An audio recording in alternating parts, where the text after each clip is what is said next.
जय राम कृष्ण हरे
सुंदर ध्यान उभे विठेरी सुंदर ध्यान उभे विठेरी सुंदर ध्यान उभे विठेरी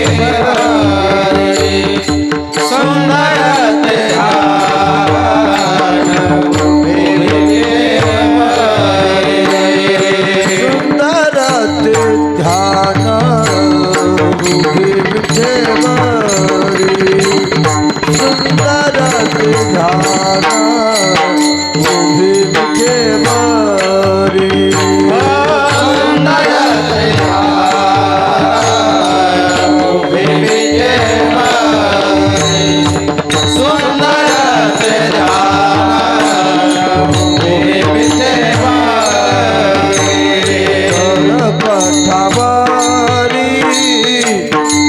पठावरी ठेवोनिया तुळशी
मनी कटी कौस्तुभमणी विराजिता तुळशी हार गळा काशी पितांबर तुळशी हार गळा काशी पितांबर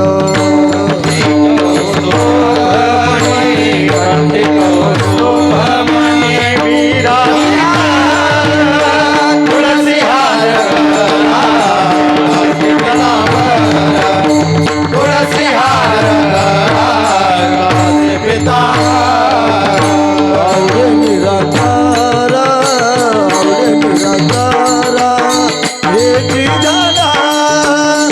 तुळशी हार गळा काशी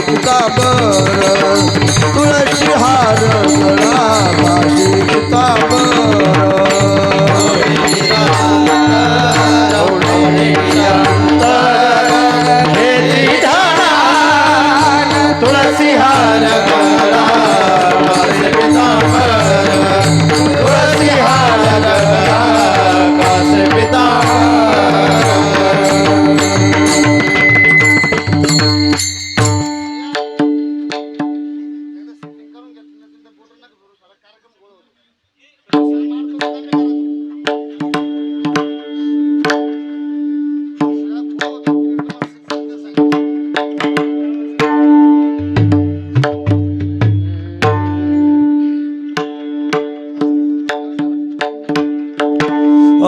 तुका मने माझे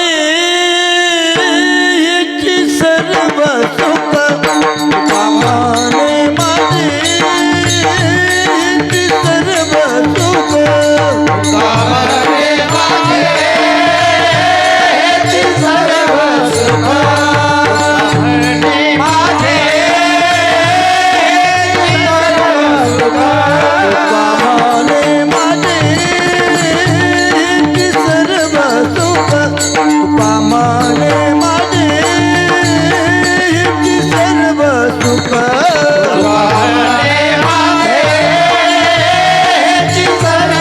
तुका मने माझे हिची सर्व सुख पाहिला श्रीमुख आवडीना पाहिला श्रीमुख आवडीना तुळशी हार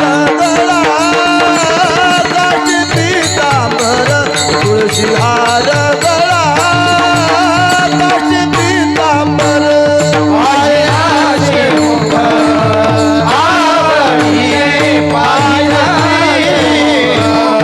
आवडीने तुळशी हार गळा काशी पितांबर तुळशी हार गळा काशी पितांबर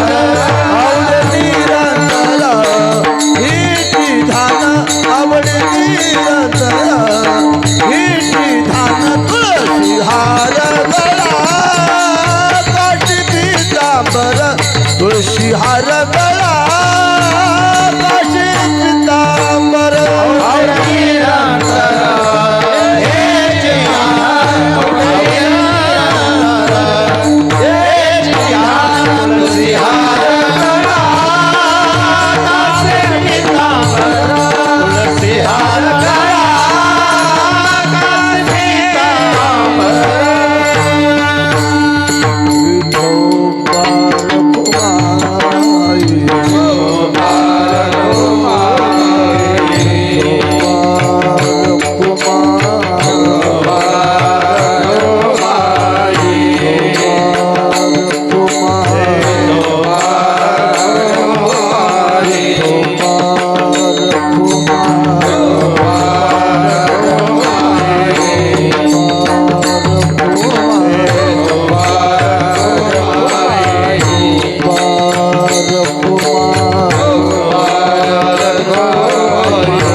महिला मंडळी असं पुढे पुढे सरका ना तुम्ही, इकडे या समोर या. हे पाठीमागची मंडळी थोडं पुढे या ना, कीर्तन सांगू कोणाला मी.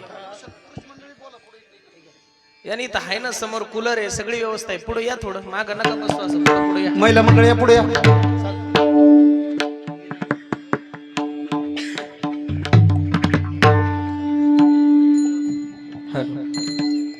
हरे राम कृष्ण हरे हरे हरे राम कृष्ण हरे जय जय राम कृष्ण हरे हरे जय राम कृष्ण हरे हरे जय जय राम कृष्ण हरे जय राम कृष्ण हरे जय जय राम कृष्ण हरे जय जय राम कृष्ण हरे जय राम कृष्ण हरे जय राम कृष्ण हरे जय जय राम हरे जय जय राम कृष्ण हरे जय जय राम कृष्ण हरे जय जय राम कृष्ण हरे.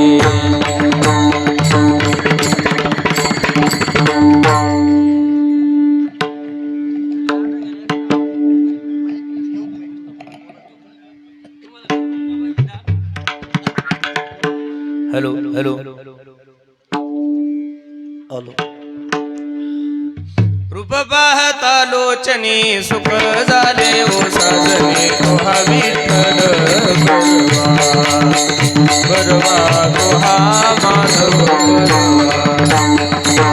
रूप पाहता लोचनी सुख झाले हो साजनी तोहा विठ्ठल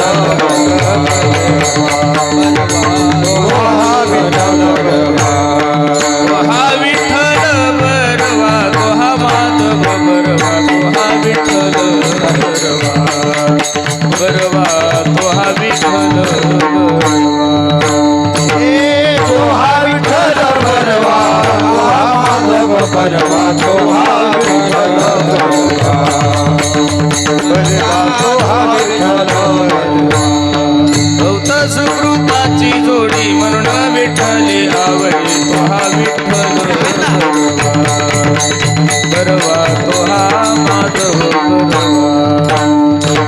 भक्त सुकृताची जोडी म्हणून विठ्ठली आवडी तोहा विठ्ठल बरवा तोहा विठ्ठल बरवा सर्व सुखाचे आगर आपण कुमा देवी मन सर्व सुखाचे आगर बाबर कुमारी वाला सर्व सुखाचे आगर बापर कुमा देवी मन तोहा विठ्ठल बरवा माधव बरवा सर्व सुखाचे आगर बाबर कुमारी वाला तोहा विठ्ठल बरवा बरवा तोहा माधव बरवा हरे जय जय राम हरे जय जय राम हरे जय जय राम हरे जय राम कृष्ण जय जय राम कृष्ण हरे जय जय राम कृष्ण जय जय राम कृष्ण हरे जय जय राम जय जय राम कृष्ण हरे जय जय राम कृष्ण जय जय राम कृष्ण हरे जय जय राम जय जय राम जय जय राम हरे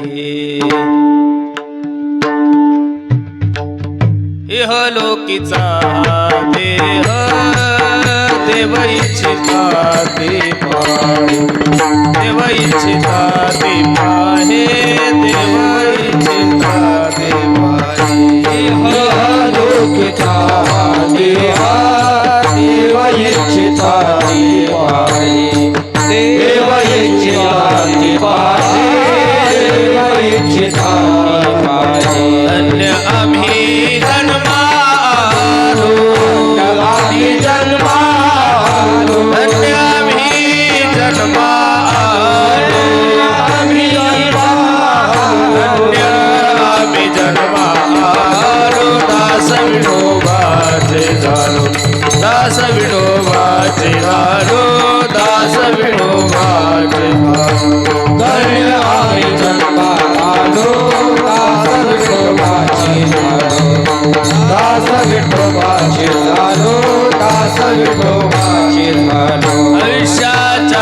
जनार्दने सच्चिदानंद पदवी घेणे सच्चिदानंद पदवी घेणे सच्चिदानंद पदवी घेणे आयुष्याच्या साधने सच्चिदानंद पदवी घेणे सच्चिदानंद पदवी घेणे सच्चिदानंद पदवी घेणे धन्य आम्ही जन्मालो आम्ही जन्मा धन्य आम्ही जन्मालो धन्य आम्ही जन्मालो दास विठोबाचे झालो दास विठोबाचे झालो दास विठोबाचे धन्य आम्ही जन्मालो दास विठोबाचे झालो दास विठोबाचे झालो दास विठोबाचे झालो पावनी पावकणी करू स्वर्गाची निशाणी करू स्वर्गाची निशाणी करू स्वर्गाची निशाणी तुका म्हणे पावकणी करू स्वर्गाची निशाणी करू स्वर्गाची शाशानी करू स्वर्गाची धन्य आम्ही जन्मालो आम्ही जन्मालो धन्य आम्ही जन्मालो धन्य आम्ही जन्मालो दास विठोबाचे दास विठोबाचे झालो दास विठोबाचे धन्य आम्ही जन्मालो दास विठोबाचे झालो दास विठोबाचे झालो दास विठोबाचे झालो हे विठोबा रखुमाई जय जय विठोबा रखुमाई विठोबा रखुमाई विठोबा रखुमाई विठोबा रखुमाई विठोबा रखुमाई विठोबा रखुमाई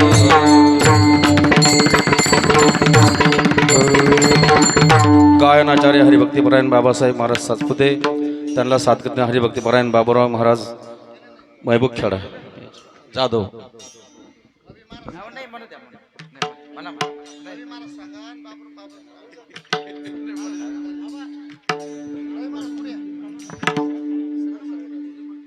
आई हलो कीचा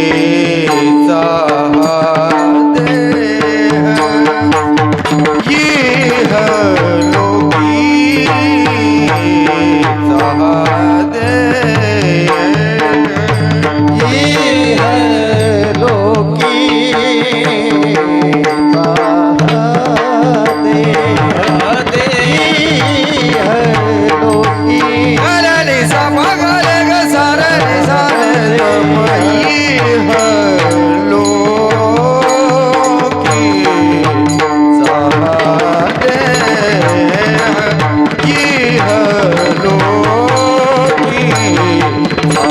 देह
धन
दास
इहलोकीचा हा देह देव इच्छिता ती पाहे. मॉनिटरला आवाज दे. धन्य मी जन्मालो दास विठोबाचे झालो. आयुष्याच्या साधने सच्चिदानंद पदवी घेणे. धन्य मी जन्मालो दास विठोबाचे झालो. तुका म्हणे पावटणी करू स्वर्गाची निशाणी. धन्य मी जन्मालो दास विठोबाचे झालो. यौंत प्रविश्य मम वाच मिमां प्रसूतां संजीव यत्यखिल शक्तिधरस्वदाम्नां. कडक नको करू, गोड करावाच थोडं. अन्याऊच हस्तचरण श्रवणत्वगादीं प्राणा नमो भगवते पुरुषाय तुभ्यं. महायोग पीठे तटे भीमरथ्यामुरं पुंडरीकाय धातुं मुनीन्द्रैः. समागत्य तिष्ठन्तमानन्द कंदं परब्रह्मलिंगं भजे पांडुरंग. पांडुरंग करू पांडुरंग करू पांडुरंग करू पांडुरंग करू प्रथम नमन. पांडुरंग करू पांडुरंग करू पांडुरंग करू पांडुरंग करू प्रथम नमन. पांडुरंग करू पांडुरंग करू पांडुरंग करू पांडुरंग करू प्रथम नमन. पांडुरंग करू पांडुरंग करू पांडुरंग करू पांडुरंग करू प्रथम नमन. दुसरे चरणा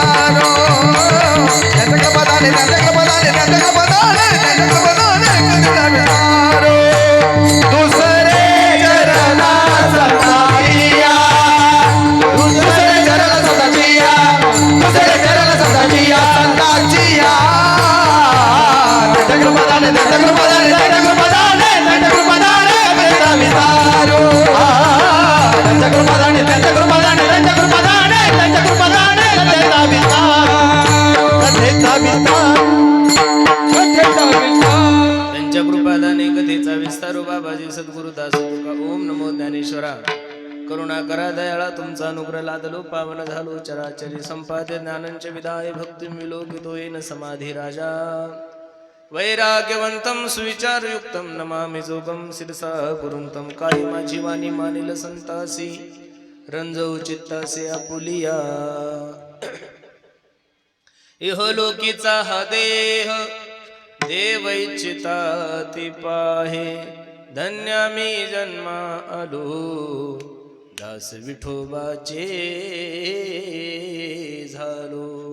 प्रस्तुत प्राप्त प्रसंगी प्राप्त वेळी चिंतन रूपी सेवेसाठी जो निवडलेला अभंग आहे हा जगद्गुरु जगतमान्य देहूचे सुप्रसिद्ध साधू वैराग्याचे महावीर वासनाने निष्प्रिय तुकोबराय श्रीमंत श्री तुकोबराय यांचा हा 4 चरणाचा अभंग असून या अभंगामध्ये माझे जगद्गुरु तुकोबराय मानवी देहाचं महत्व या अभंगामध्ये तुम्हाला आणि मला पटवून सांगत आहेत.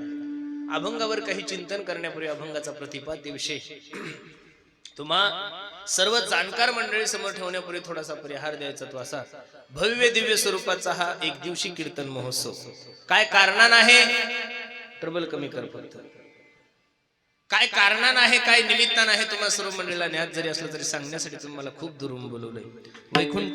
वैकुंठवासी कैलासवासी आमचे उत्तमराव बाबूराव गायकवाड यांच्या प्रथम पुण्यस्मरणानिमित्त त्यांच्या प्रथम वर्ष श्राद्धानिमित्त हा भव्य दिव्य स्वरूपाचा कार्यक्रम या सर्व गायकवाड कुटुंबियांनी खूप गोड नियोजन केलंय. अगदी नजर लागाव एवढा गोड कार्यक्रम आहे आणि त्यानिमित्त तुम्हाला सर्व मायबापाच्या दर्शनाचा योग माझ्या जीवनामध्ये प्राप्त झालाय. लक्ष देऊन ऐका, आपण पुण्यवान आहोत. आज संप्रदायावर एवढे चांगले दिवस आहे. कारण कशाचं का असेल लोक कीर्तन ठेवतात ही संप्रदायासाठी खूप चांगली गोष्ट आहे महाराज. पूर्वी सप्ताहानिमित्त कीर्तन होते ते संतांच्या पुण्यतिथीनिमित्त कीर्तन होते ते भगवंताच्या जन्मोत्सवानिमित्त कीर्तन होत होते. आज महाराष्ट्रात वारकरी संप्रदायावर एवढे चांगले दिवस आहे कोणी मेलं तरी कीर्तनाचे दशक्रिया विधीनिमित्त कीर्तनाचे 5.5 महिने झाले त्यानिमित्तही कीर्तन आहे. वर्ष श्राद्ध आणि पुण्यतिथी तर एवढ्या थाटामाटात करतात म्हणून या गायकवाड कुटुंबियांना द्यावे तेवढे धन्यवाद. खूप गोड नियोजन त्यांनी सर्व कुटुंबियांनी आपल्या बापाचा उत्सव एवढ्या थाटामाटात करत आहात. अगदी थोड्या वेळामध्ये या अभंगाची भूमिका मला तुम्हाला सर्व मंडळी समोर ठेवायची. जाणं या निसर्गाचा नेम आहे, जाणं या प्रकृतीचा नेम आहे. जोही व्यक्ती जन्माला आला त्या प्रत्येक माणसाला जाणं आहे. जाण्याचं कारण वेगळं असू शकतं, जाण्याचं ठिकाण वेगळं आहे, जाण्याचं कारण वेगळं आहे, जाण्याची वेळ वेगळी आहे, जाण्याचं दिनांक वेगळा आहे. पण जोही व्यक्ती जन्माला आला त्या प्रत्येक माणसाला जाणं आहे. काही लोक आम्ही वर्षश्राद्धाच्या कीर्तनाला गेले की आम्हाला सांगतात महाराज आमच्या वडिलांनी आमच्यासाठी खूप काही कष्ट केले हो, एवढे कष्ट करून आज एवढं मोठं प्रॉपर्टी आमच्यासाठी कमवून ठेवली आणि आता त्यांचे आरामाचे दिवस आले, आता त्यांचे विश्रांतीचे दिवस आले, आमचे वडील आम्हाला सोडून गेले. 1 काही सांगतात आई सोडून गेली, 2 काही सांगतात भाऊ सोडून गेला, 3 काही सांगतात पत्नी सोडून गेली, 4 काही सांगतात मित्र सोडून गेले, 5 एक वाक्य तुम्ही माझं लक्ष देऊन कीर्तनात ठेवा गड्या ध्यानो. लोक तुम्हालाही सोडून गेलेले आणि लोक मलाही सोडून गेले हे जगात आश्चर्य नाही गड्यांनो. लोक तुम्हालाही सोडून गेले लोक मलाही सोडून गेले हे जगातलं आश्चर्य नाही गड्यांनो. लोक आजच्या तारखेमध्ये जिवंत आहे हे जगातलं सगळ्यात मोठं आश्चर्य. कारण जाणं निसर्गाचा नेम आहे. मी सांगतो असं नाही, कबीर महाराज सांगतात कभी आया है सो जाएगा राजा रंग फकीर कोई सिंहासन चढ़ा कोई बंधा जंजीर. प्रत्येक माणसाला कधी ना कधी जाणं आहे. कोणी सांगताय की आमच्या घरचे कोरोनाने गेलेले, कोणी सांगताय आमच्या घरच्या अपघातात गेले, कोणी सांगताय आमच्या घरच्या नाटेक आलाय. अरे जाण्यासाठी अपघात एक निमित्त आहे, जाण्यासाठी कोरोना एक निमित्त आहे, जाण्यासाठी हृदयविकाराचा झटका एक निमित्त आहे. पण जोही व्यक्ती जन्माला आला त्या प्रत्येक माणसाला जायचंय. मला एवढंच तुम्हाला सांगायचं, ज्या जगाच्या मालकाने हे गोड सृष्टी निर्माण केली, ज्या विश्व मालकाने एवढं सुंदर, जेने हे विश्व निर्मिले महर्षी देवा समर्पिले, ज्या जगाच्या मालकाने एवढं सुंदर विश्व निर्माण केले, त्या जगाच्या मालकाच्या बापाला जर मृत्यू लोकाची यात्रा संपून जावं लागली तर तुमच्या आणि माझ्या बापाचं काय घेऊन? येथे नाही ऊर आले अवतार येते पामर जीव किती येते पामर म्हणजे जीव शेती वाचली. किती येथे नाही ऊर आले अवतार येते पामर जीव किती येते पामर येथे नाही उरो आले अवतार येते पामर जीव किती येते पामर येथे नाही उरो आले अवतार येते पामर जीव किती येते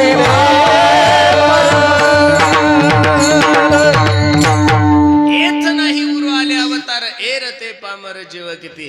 अवतारिक लोकांना जर या मृत्यू लोकाची यात्रा संपून जावं लागली तर तुमचं आणि माझं काय घेऊन बसले? जेवढे काही मंडळी माझ्या कीर्तनासाठी उपस्थित त्यांना माझे हात जोडून विनंती गड्यानो, कोणाच्या पुण्यतिथीला गेले, कोणाच्या दशक्रिया विधीला गेले की नुसतं कीर्तनकारासमोर बसून बगड्यासारख्या मानाना का हलवत जाऊ? कीर्तनकाराच्या समोर बसले की लोक अशा माना हलवतात, असं वाटतं कीर्तन संपलं की मला याचा तर काय करू नये, पण अजिबात येत तिथेही परिणाम होत नाही. कोणाच्या कीर्तनाला गेले, कोणाच्या पुण्यतिथीला गेले की कीर्तनकारासमोर बसल्या बसल्या हाही विचार करत जा की मी गेल्यानंतर माझ्या कुटुंबियांनी सुद्धा माझी पुण्यतिथी घातली पाहिजे. मी तुम्हा सर्व मंडळीला विनंती करेल गड्यांनो, तुम्ही एवढं चांगलं सर्व जगूच नका की तुमच्यासाठी संभाजीनगर जिल्हा रडल, पण कमीत कमी एवढं तर प्रत्येकानं जगलंच पाहिजे की आपल्यासाठी आपला वैजापूर तालुका आहे का गंगापूर, कोणता आहे? गंगापूर तालुका आपल्यासाठी रडाव, एवढं तर प्रत्येकानं जगाव. बरं नका का गंगापूर रडेनं, कमीत कमी आपलं वाहेगाव आपल्यासाठी रडावं. याच्यापेक्षा अजून किती खाली यायचं? मी काही मंत्री थोडा आहे तुम्हाला सबसिडी द्यायला अजून, बरोबर आहे का नाही? तुमचं वाहेगाव तुमच्यासाठी रडाव, एवढं तर प्रत्येकानं जगलं पाहिजे. बरं नका का वाहेगाव रडेनं, कमीत कमी आपले घरचे. अहो काही काही माणसं एवढे वाईट वागतात की घरचे त्यांच्या मरणाचा नवस करतात. माझी विनंती गड्यानो, लोकांनी आपल्या मरणाची वाट पाहावी, एवढे दिवस जगूच नका, जीवन थोडं जगा. मी मगाशी तुम्हाला सांगितलंय, कबीरा जब हम पैदा हुए जग हसे हम रोए, ऐसी करनी कर चलो जग रोए हम हसे, जग रोए हम हसे. असं जीवन जगा की तुम्ही गेल्यानंतर तुमच्या नावाचा सुगंध या महाराष्ट्रात दरवळला पाहिजेत. काल आपण माझ्या तुकोबरायचा बीजेचा उत्सव साजरा केलाय. 375वा वैकुंठ सोहळा कालच्या दिवशी सगळ्या महाराष्ट्राने नव्हे अख्ख्या विश्वाने, स्वर्गातील देवानं सुद्धा माझ्या तुकोबरायचा सोहळा साजरा केलाय. त्या तुकोबरायचं जीवन चरित्र जर वाचलं तर 45 वर्ष जगलेले माझे तुकोबराय. फक्त किती वर्ष? 45 वर्ष जगले, तरी सुद्धा महाराष्ट्र 375वा त्यांचा वैकुंठ सोहळा साजरा करतो. उत्तम चिवुरे कीर्ती मागे, उत्तम चिवुरे कीर्ती मागे, उत्तम चिवुरे कीर्ती मागे, उत्तम चिवुरे कीर्ती मागे, का मरण्याची सरे उत्तम चिवुरे कीर्ती मागे, उत्तम चिवुरे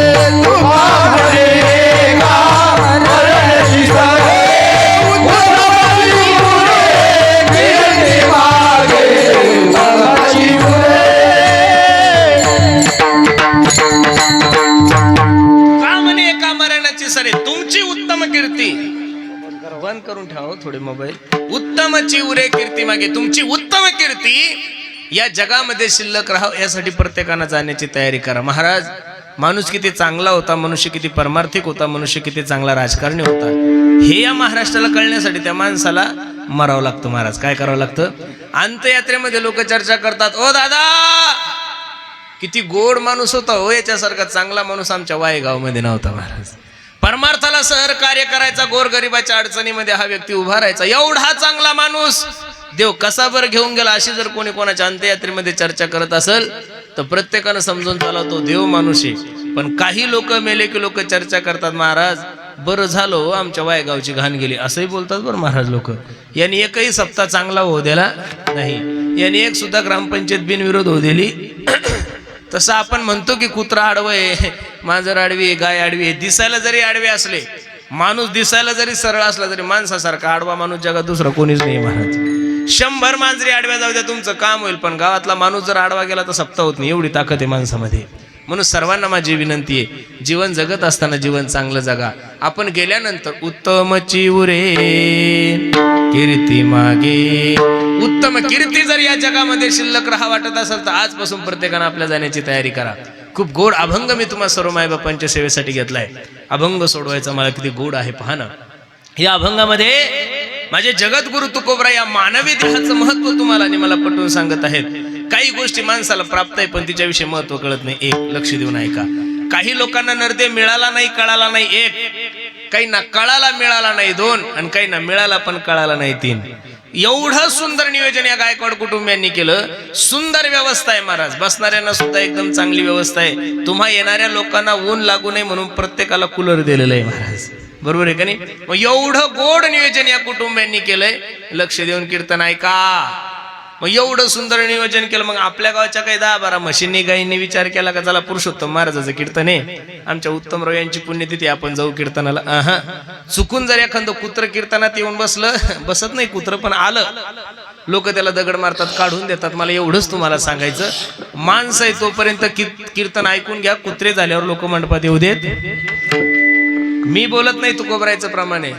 खलती ते न करा होने उतरा, होने काढ उतरा, होने काढ उतरा,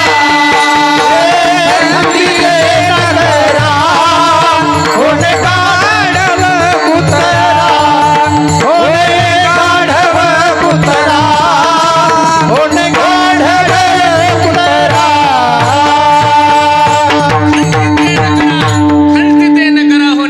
उतरा. एवढं सुंदर नियोजन केलं. पण प्राण्यांच्या नशिबात याने काय राम, पशुपाय काय पाप पुण्य जाणती, उत्तम मध्यम भोग भोगिते. त्यांना योनीमध्ये हे ज्ञान नाहीये, त्यांना काही समजत नाहीये. स्वर्गातील देवांना या नरदेहाचं महत्व कळालंय पण त्यांना मिळालं नाही. या जगातील सगळ्यात मोठे अभागी लोक आपण आहोत महाराज.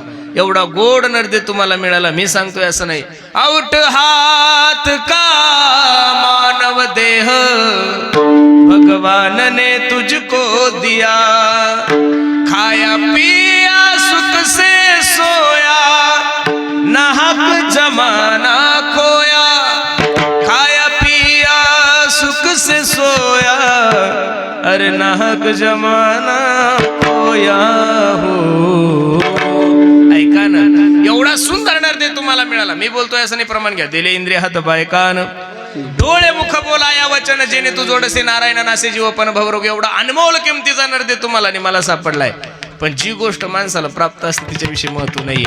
इथं बसणाऱ्या सर्व वडीलधाऱ्या मंडळींना, माझ्या माता मावल्यांना माझी विनंती आहे, एवढी जोपर्यंत आपले इंद्रिय चांगले ना महाराज, जव हे सकळ सिद्ध आहे, हात चालावया पाय, तव तू आपले सोहित पाहे, तीर्थयात्रे जाय चुकू नको.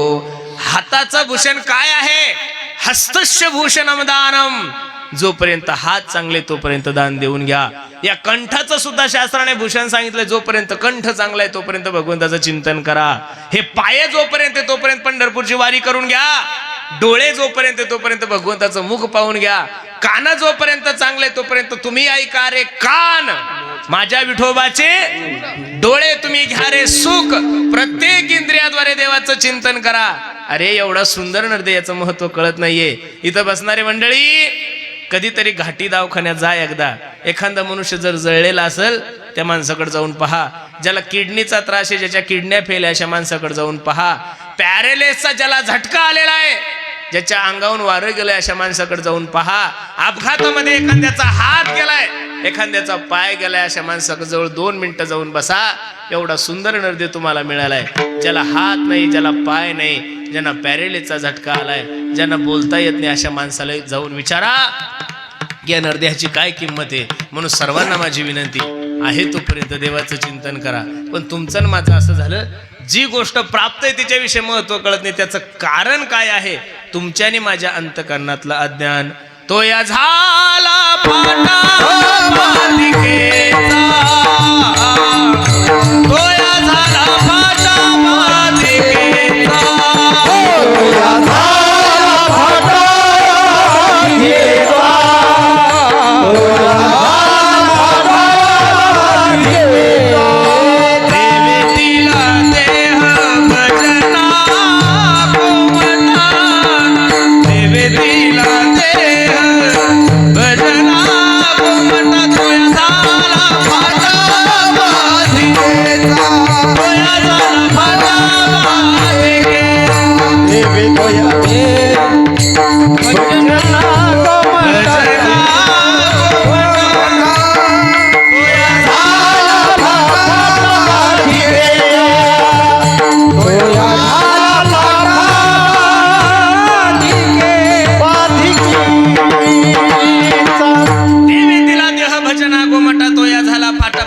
बसणारे मंडळी लक्ष देऊन ऐका. गेलेली जमीन तुम्ही परत घेऊ शकता, गेलेली प्रॉपर्टी घेऊ शकता, गेलेली सत्ता प्रयत्न करा परत तुम्हाला मिळेल, गेलेली बायको मिळेल, गेलेले लेकरं मिळेल.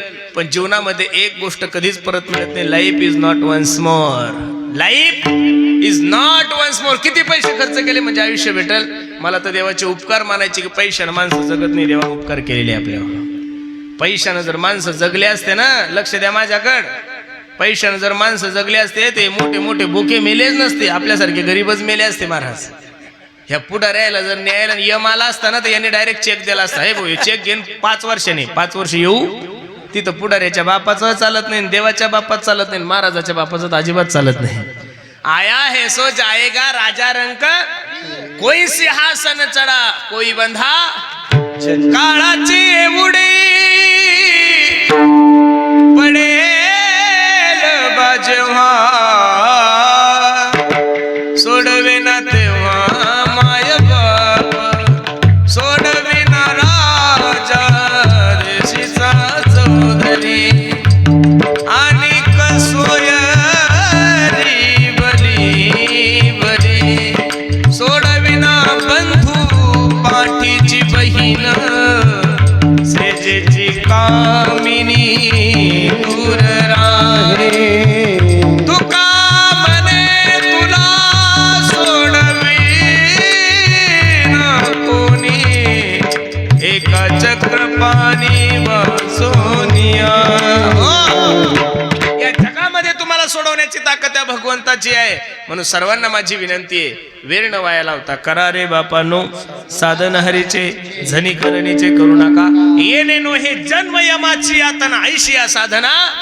कोणती साधना सांगितली नाथबाबांना? हरिमुखी गाता हरपली चिंता, त्या नाही मागुता जन्म घेणे.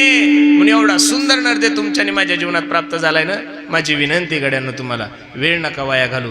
पण जी गोष्ट माणसाला प्राप्त असते तिच्याविषयी माणसाला कधीच महत्व कळत नाही. मी तर नेहमी सांगतो, माणसाचं कोणतंही नुकसान झालं पाहिजे, पण शारीरिक नुकसान होता कामा नाहीये. अब्जावधी रुपयाची प्रॉपर्टी महाराज काही काही लोकांकडे, पण चहा पाहिली तरी शुगर वाढते. 10 कारखान्याचे चेअरमन आहे, काही काही बाप चेअरमन, आजोबा चेअरमन, पोरग चेअरमन, नातू चेअरमन, ते मेल्यावर त्याची बायको चेअरमन, बायको गेल्यानंतर त्याची पोरगी चेअरमन. 4च्या खुर्च्यावर बसू बसू बसू बसू बसू बसू अख्खी प्रॉपर्टी गेली. पण कारखान्याचा चेअरमन देवाने केलं, पण महाराज चहा पेऊ दिला नाही. देवाचं गणितच आहे महाराज. अरे हे शरीर सगळ्यात सुंदर धन जर तुमचं काय असेल तर शरीर आहे. एक पार्ट जर या शरीराचा खराब झाला ना महाराज, तर कोट्यावधी रुपये द्या तुम्हाला एक पार्ट सुद्धा बाजारात भेटत. अहो आयफोनचा पार्ट खराब होऊ द्या, त्याचं सॉफ्टवेअर खराब होऊ द्या, मार्केटमध्ये ते सॉफ्टवेअर उपलब्ध आहे. पण शरीर रूपी मोबाईल एवढा सुंदर आहे, एक पीस एकासारखा नाही, अनेक पीस एकासारखे नाहीये. तुम्ही आता इथं जेवढे मंडळी आले खरे सांगा, एखाद्याचं नाक तरी एकासारखं आहे का हो? नाही. एखाद्याचा डोळा नाही, एखाद्याचे होठ नाही, एखाद्याचे कान, एखाद्याची बोलण्याची स्टाईल प्रत्येकाची हेअरस्टाईल वेगळी, नाक वेगळं. बरं असं समजा आपण सगळे जर सारखे असतो बाबूराव महाराज असतं किती अवघड झालं असतं. अवघड नसतं झालं, थोडा त्रास झाला असता आपल्याला. गळ्यामध्ये पाट्या टाकावं लागले असते, MH12 MH13 MH14 सगळे सारखे असते तर अवघड झाला असतं ना. कीर्तन मी केलं असतं, बुक्का दुसराच लावून गेला असता. बरोबर आहे का नाही? बँकेत पैसे एकाने टाकले असते आणि दुसराच घेऊन गेला असता, कठीण झालं असतं ना. म्हणून देवाचं गणित सूत्र खूप सुंदर आहे. म्हणून माझी विनंती आहे, इंद्रिय चांगले तोपर्यंत देवाचं चिंतन करा. अरे पाय गेल्यानंतर वारी नाही करू शकत तुम्ही. शरीर जोपर्यंत तोपर्यंत बद्रीनाथ केदारनाथ आहे तुम्हाला, तोपर्यंत अमरनाथ आहे, तोपर्यंत वैष्णवी देवी आहे. 75 वर्षाचे झाले मी, तुमचं तिकीट काढतो विमानानं, तुम्ही जा आणि बद्रीनाथ केदारनाथला जा. कसं जासाल? वरती गेल्यानंतर ऑक्सिजन पुरत नाही, BP आहे, शुगर आहे, गुडघ्याचा त्रास आहे, कमराचा त्रास आहे. म्हणून शरीर जोपर्यंत चांगलं आहे तोपर्यंत देवाचं चिंतन. म्हणून जवळ हे सकळ सिद्ध आहे, हात चालावया पाये. तुमच्या वाहेगाव मध्ये तुम्ही एखाद्या 80 वर्षाच्या 90 वर्षाच्या म्हाताऱ्याचं लग्न केलं का? अहो नाही हो महाराज. लग्न करण्यासाठी 21 वर्षाचा मुलगा लागतो, 18 वर्षाची मुलगी लागती. मग लग्नासाठी वयाची मर्यादा आहे, मिलिटरीत जाण्यासाठी वयाची मर्यादा आहे. तर परमार्थ म्हातारपणात कसा होईल महाराज? म्हातारपणात काही होत नाही हो माणसाकून. अरे म्हातारा माणूस झाला तर सरकार म्हणतं त्याला तू घरी मर, फुकटचं पेन्शन घे, डोक्याला त्रास देऊ. मग 65 वर्षाचं म्हातारा सरकारला चालत नाही महाराज. लोकांना पाटकुळी घेऊन फिरायचं का ते? तरणा भाग्यवंत नटे हरी कीर्तनात विठ्ठला विठ्ठला.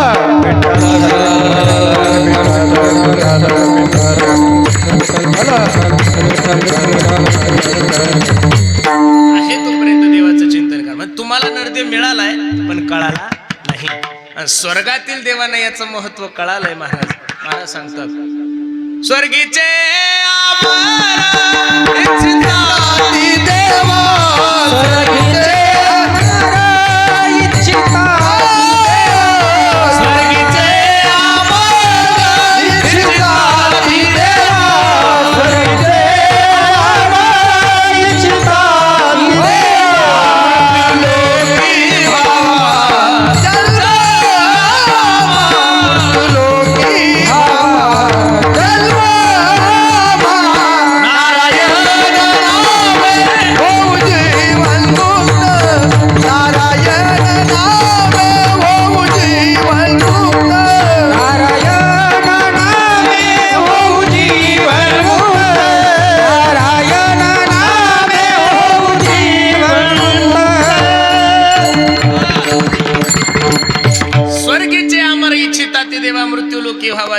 किती गोड उदाहरण भागवतकाराने सांगितलंय पहा. शुकाचार्य भगवान राजा परीक्षितीला भागवत सांगत होते. काय सांगत होते भागवत? स्वर्गातील देव अमृत कलश घेऊन आले आणि अमृत कलश घेऊन कोणाच्या हातात दिलं? शुकाचार्यांच्या हातात दिलं. ओ बाबा, या राजा परीक्षितीला हे अमृत पाजा, तो अमर होऊन जाईल. आणि हे जे भागवत अमृत आहे तुम्ही आम्हाला द्या. त्यावेळी शुकाचार्यांच्या मुखातून जे वाक्य आहे ते किती गोड श्लोक आहे पहा. क्व सुधा क्व कथा लोके क्व काचक्व मनिर्महान ब्रह्मरातो विचारेन तदा देवांजहासह. कुठं स्वर्गातील अमृत आणि कुठं भागवत अमृत, दोघांची बरोबरी होणार नाही. अभक्तांच नवतव्य विज्ञाय सुरा नामपि दुर्लभाहा. सुरा म्हणजे देव, आणि देवांना सुद्धा जी दुर्लभ आहे ते जर तुम्हाला आम्हाला सहज प्राप्त होत असेल तर माझी विनंती गड्यांनो, तुम्हाला या मृत्यू लोकात जे आहे ते कुठंच नाहीये. स्वर्गात सगळ्या गोष्टी आहे, पण स्वर्गात जर गायन ऐकायचं असेल, आता इथं बाबूराव महाराज आहे, आमचे हे सगळे वारकरी मंडळी, आमचे रवी गुरुजी आहे, आमच्या दादांचा पखवाज आहे, इथं फुकट ऐकायला भेटतो तुम्हाला. पण स्वर्गात जर तुम्हाला पखवाज ऐकायचा असेल तर पहिलं पुण्य खर्च करावं लागतं. काय करावं लागतं? पुण्य. एखाद्या गंधर्वाचं गायन ऐकायचं असेल तर पहिलं पुण्य खर्चावं लागतं. पुण्याच्या जोरावर कीर्तन ऐकायला भेटतं. पुण्याच्या जोरावर कीर्तन ऐकायला, गायन ऐकायला, वादन स्वर्गामध्ये फुकट काहीच मिळत नाही. मग लक्ष देऊन ऐका ना. पुण्य संपादन करून माणसाला स्वर्गात जावं लागतं. पण स्वर्गातील पुण्य संपलं की महाराज सांगतात त्वेत्वं भुक्त्वा स्वर्गलोकमिशालम क्षिणे पुण्यमृत लोकमिशंती एवं त्रैधर्म्य मनुप्रपन्ना गतागतम काम कामा लभंते. या श्लोकाचं भाषांतर करत असताना ज्ञानोबराय सांगतात मग या पुण्याची पावटी सरे सवेची इंद्रपणाची उटी उतरे येऊ लागती माघारे मृत्यू लोका. म्हणून लक्ष देऊन ऐका. पुण्य संपलं की इंद्राला सुद्धा उंदीर व्हावं लागतं. बरोबर आहे का नाही? म्हणून लक्ष देऊन ऐका. एवढा अनमोल किमतीचा नरदेव तुम्हाला आणि मला प्राप्त झालेला आहे ना, या संधीचं सोनं करा. वेळ जीवनामध्ये नका घालू. या देहाचं काय वर्णन करायचं महाराज एका ठिकाणी सांगतात. हे चिदेही गडे देवाचे भजन, हे चिदेही गडे देवाचे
स्वरूप होऊ शकता. एक, या जन्मामध्ये येऊन तुम्ही संतांची कृपा संपादन करू शकता. दोन, या जन्मामध्ये येऊन नराचा नारायण सुद्धा होऊ शकतो. फक्त त्यासाठी तुम्हाला एवढा सुंदर नरदेव प्राप्त झालाय ना.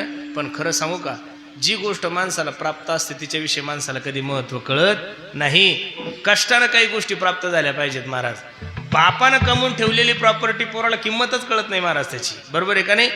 बापांना माझी विनंती आहे, इथं जेवढे काही बाप बसलेले, पोरांसाठी आयती प्रॉपर्टी कमवू नका. आणि तुम्ही काय कमावलेलं आहे हे त्याला कधीच कळू देऊ नका.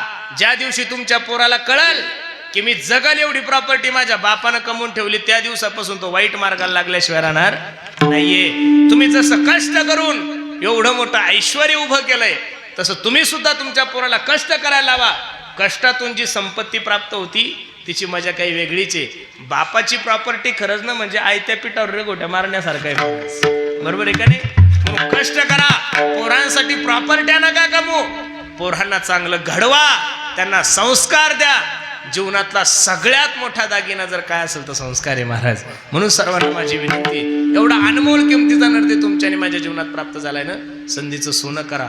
विश्वास नाहीये तुमचा आणि माझा देवावर, मी तर नेहमी सांगतो, तेरी बिगडी हो तेरी बिगड़ी बनाएगा विश्वास जरूरी है. एका माणसाची डोक्याची सिर ब्लॉकेज झाली. काय झाली? डोक्याची सिर ब्लॉकेज झाली. संभाजीनगरच्या सगळ्यात मोठ्या महागड्या हॉस्पिटलमध्ये त्याला भरती केलं. 4 तास ऑपरेशन झालं. आणि ऑपरेशन थिएटरच्या बाहेर ज्यावेळेस त्याला काढलं ना, तो डॉक्टरने बिल 25 लाख रुपये काढलं होतं. किती? वारकरी म्हातारा होतं, गळ्यामध्ये माळ होती. ते 25 लाखाचं बिल पाहिल्यानंतर म्हातारा ढसा ढसा ढसा ढसा रडायला लागलं. डॉक्टरला दया आली. ओ बाबा, तुम्ही माझ्या आजोबासारखे, आय एम रिक्वेस्ट यू, मी तुम्हाला विनंती करतोय, फक्त तुम्ही रडू नका हो, माझी विनंती तुम्हाला. डॉक्टर म्हणला त्या म्हाताऱ्याला, बाबा रडू नका, हे 25 लाख रुपयाचं बिल जर तुम्हाला थोडं जास्त वाटत आलं तर यातले मी 10-5 लाख रुपये कमी करतो, फक्त तुम्ही रडू नका. म्हातारा हसलं आणि डॉक्टरला सांगतं, वेड्या, समृद्धी महामार्गामध्ये माझी 15 एकर जमीन गेलेली. किती? आणि मी डुप्लिकेट झाडं तर किती गज लावलेले तुला काय सांगू. मला अगोदर अधिकारी मॅनेज होते, त्याच्यामुळे ईर खंदून ठेवली, पपाया लावले, झाडं लावले, आंबे लावले. 12 कोटी रुपये भेटलेले मला. किती? आणि एकुलता एक मुलगा आहे, तसेच्या तसेचे फक्त 2 कोटी खर्च झाले. 10 कोटी माझ्या अकाउंटला आहे. 10 लाख रुपये महिन्याला मला नुसतं व्याज येतंय. तू 50 लाख रुपये जरी बिल काढलं असतं तरी 2 मिनिटात ते बिल पे केलं असतं. एवढा श्रीमंत प्रगतशील शेतकरी आहे मी. आश्चर्याचा धक्का बसला डॉक्टरला. बाबा, एवढे जर तुम्ही श्रीमंत आहात, एवढी जर तुमच्याकडे प्रॉपर्टी आहे, तर ते 25 लाख रुपयाचं बिल पाहून तुम्ही अर्धा तास झाले एवढ्या जोऱ्या जोऱ्यात का रडता? म्हातारीने जे उत्तर दिलं ते उत्तर घेऊन घरी जा, मी समजेल माझं कीर्तन सार्थक झालं. म्हातारीने डॉक्टरला सांगितलं, डॉक्टर 4 तास ICU मध्ये माझं शरीर सांभाळलं तू. किती? 4 तास ICU मध्ये माझं शरीर सांभाळलं, तर माझ्या शरीराचं मेंटेनन्स तू 25 लाख रुपये काढलं. वयाच्या 85 वर्षापर्यंत माझ्या देवानं मला सुखरूप ठेवलं, पण 1 रुपया सुद्धा मेंटेनन्स घेतलं नाही. याचं दुःख मला होतं. अरे नळपट्टी जर नाही भरली तर नळ बंद होतो ग्रामपंचायत मधून तुमचा. लाईट बिल जर नाही भरलं तर मीटर बंद होतो तुमचं. हा नेम आहे MSEBचा. अरे ऐका ना दादांनो, सकाळी 6:30 वाजता सूर्य उगवतो, संध्याकाळी 5:30 वाजता सूर्य मावळतो. आतापर्यंत कधीच सूर्याने तुम्हाला लाईट बिल पाठवलं नाही. बरोबर मिरगाचा पाऊस लागला की 7-8 जूनला आभाळ तयार होतंय आणि नंतर 10-15 दिवसांनी गोड असा पाऊस पडतोय. सर्वांच्या विहिरीला पाणी येत आहे, धरणारा पाणी येत आहे, सर्वांच्या पिण्याची व्यवस्था मेघराजा करतोय. आतापर्यंत मेघराजानं कधी तुम्हाला नळपट्टी पाठवली नाही. तुमचा साहेब तुमच्यासाठी खुश व्हावा त्याच्यासाठी शेपटीसारखं त्याच्या मागं फिरता, त्याचे वाढदिवसाचे बॅनर लावता का? माझा साहेब माझ्यावर खुश झाला पाहिजे, तुमच्या वडिलांनी तुम्हाला आशीर्वाद द्यावा, तुमच्या वडिलांनी तुमच्यावर कृपा करावी, याच्यासाठी पितृपक्षामध्ये त्यांना जेवू घालता, वर्षश्राद्ध करता, दशक्रियाविधी करता. देवानं तुमच्या आणि माझ्यावर कृपा करावी याच्यासाठी तुम्ही काय केलं मी काय केलं हा मोठा प्रश्न आहे. देवासाठी वेळ द्या, कारण की परत परत नरदे नाही. बरं महाराज, एका हिंदी कवीचं वाक्य तो सांगू पहा. मानुष जन अनमोल रे, अरे मिट्टी में न खोल रे, अब तो मिला है फिर ना मिलेगा, कभी नहीं कभी नहीं कभी नहीं रे. पुनरपि मरणं पुनरपि जननं पुनरपि जन्म, किती वेळा जन्मा यावे नित्य भावे फजित, एक एक योनी कोटी कोटी फेरा मग लागे वारा. अरे आंधळ्याच्या हातात कावळा सापडावा तसा नरदेव सापडलाय महाराज. म्हणून सर्वांना माझी विनंती, सावध सावधान वाचे बोला नारायण. सावधान व्हा, जर नाही सावधान झाले तर महाराज सांगतात, हा नाही तरी गेला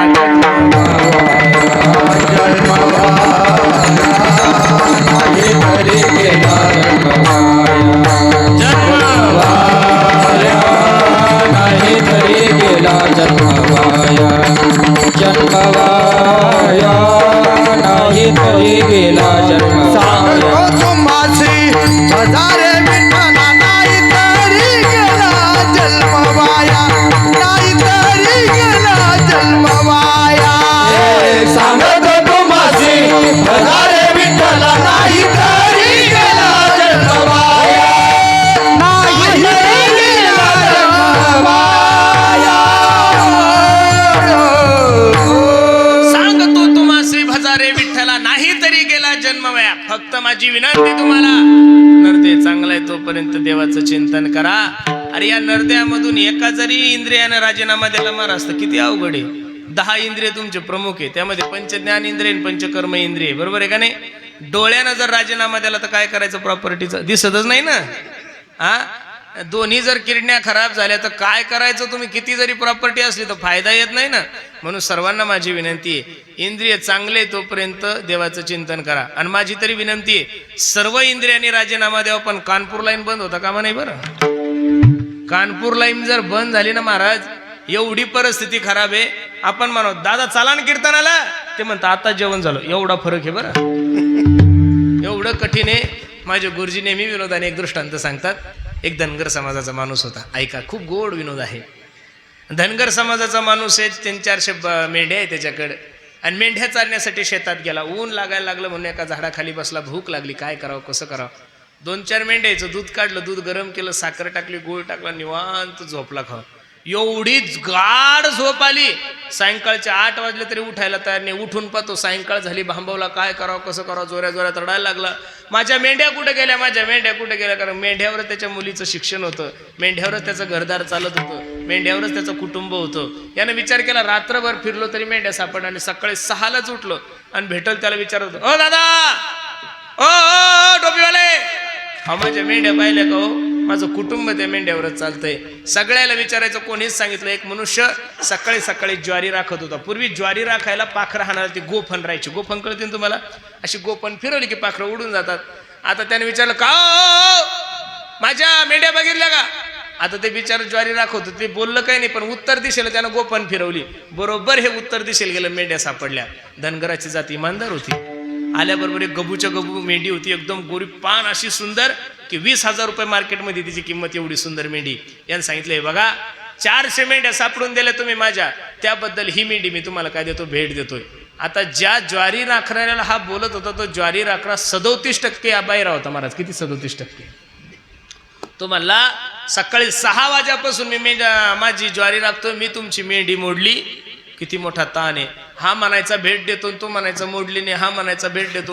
एक सदग्रस्त घोड्याहून चालले होते. धनगर समाजाच्या माणसाने आवाज दिला, ओ दादा इकडे या. धनगर समाजाचा मनुष्य गेला, बोला ना. माझ्या 400 मेंढ्या या सदग्रस्तांना सापडून दिल्याबद्दल यांना एक गुबगुबीत मेंढी बक्षीस देतोय. तो म्हणला, हो सकाळी 6 वाजेपासून ज्वारी राखतो मी, यांची मेंढी मोडली नाही. ज्या घोड्यावाल्याला बोलवलं होतं, तो घोड्यावाला 85% बाहेर होता. किती? 85%. हा म्हणला, हा घोडा माझ्या मालकीचा आहे, मी तुमच्या दोघांच्या बापाला देणार नाही. तिघांचा वाद चालला, कसं करावं काय करावं. पूर्वी असं होतं, गावचा पाटील होता. पाटील लोकांकडे लोक, आता जसा तंटामुक्ती अध्यक्ष आहे तसे पहिले पाटील राहत होते. कोणताही तंटा असला की ते मिटवायचे. हे 4 जण 3 जण पाटलाकडे गेले. आता पाटलानं अगोदरच एक उद्योग करून ठेवला होता. पाटलाला होत्या 2 बायका. दोघीचं काहीतरी भांडण झाल्यामुळं अशा जोडपल्या पाटलानं बायका आणि दोन्ही घराच्या बाहेर काढून दिल्या. तेव्हा पाटील दारातच बसला होता. प्रतिष्ठित लोक म्हणायचे, पाटील बायका घरात घ्या. पाटील म्हणे, काही झालं चालतं, मी बायका घरात घेणार. सरपंच सांगायचे, उपसरपंच सांगायचे, सगळे सदस्य सांगू लागले, पाटील बायका घरात घ्या. पाटील म्हणे, मेलो तरी चालतो, पण यांना मी माझ्या घरात घेणार नाही. तितक्यात ते 3 जण गेले. धनगर समाजाचा समज पाटलाला सांगत होता, पाटील माझे 400 मेंढ्या ह्या माणसानं सापडून दिल्या, त्याबद्दल यांना एक मोडकी मेंढी बक्षीस देतोय. तो म्हणला, ओ मी यांची मेंढी मोडली नाही. तिसरा सांगू लागला, पाटील तुम्हाला माहिती आहे आम्ही खानदानी लोक आहे, 500 एकर जमीन आहे आमच्याकडे, पूर्वीपासून आमच्याकडे घोडे आहेत. घोडा माझ्या मालकीचा आहे, दोघांच्या बापाला देणार नाही. हे 3 जण ज्या पाटलाला सांगत होते, तो पाटील 142% बाहेर होता डायरेक्ट. तो म्हणला, का संभाजीनगर जिल्हा जरी तुम्ही माझ्या घरी आणला तरी माझ्या बायका घरात घेणार नाही. संपलं उदाहरण. फक्त एका इंद्रियानं राजीनामा दिलाय. कोणत्या? कानानं. नुसता कान बाहेर झाल्यानंतर एवढा अवघड आहे महाराज. ज्या ज्या लोकांना पॅरेलाइज झालेला आहे त्या लोकांकडे जाऊन बसा, रडू येतो हो त्यांच्याकडे पाहिलं की. अपघातामध्ये ज्यांचे अपघातात पाय गेले, हात गेले, अशा लोकांकडे जाऊन पहा. मग तुम्हाला एवढा सुंदर नरदेह प्राप्त झालाय ना. इथं सगळं होतं म्हणून स्वर्गातील देव या नरदेहाची अपेक्षा करतात. अभंगाचं पहिलं, इहलोकीचा देह इहलोकीचा देह इहलोकीचा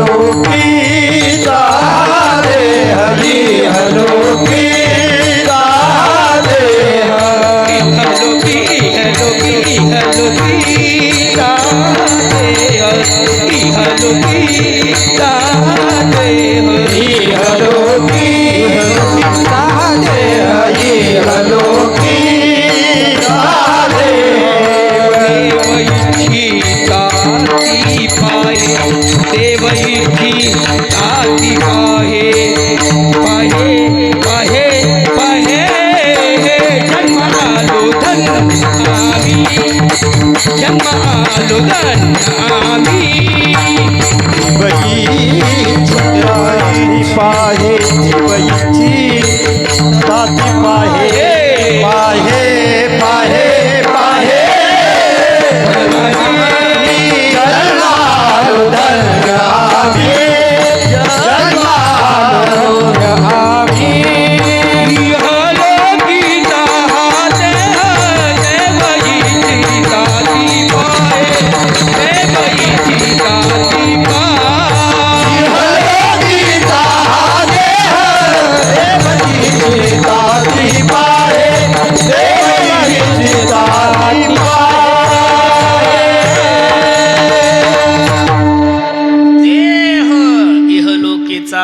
देह.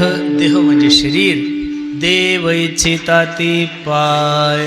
देवाला सुद्धा या मृत्यू लोकात जन्म घेण्याची इच्छा होती. याचं कारण नारायण नामे हो जीवन मुक्त कीर्तनी आनंद गावते. तुकोबराय सांगतात हे बघा, एवढा अनमोल किमतीचा नरदे आहे तो आम्हाला प्राप्त झालाय, पण आम्ही इथं येऊन केलं काय याचं उत्तर जगद्गुरु तुकोबराय अभंग. धन्य मी जन्मालो, धन्य मी जन्मालो, धन्य मी जन्मालो, धन्य मी जन्मालो, धन्य मी जन्मालो, धन्य मी जन्मालो, धन्य मी जन्मालो,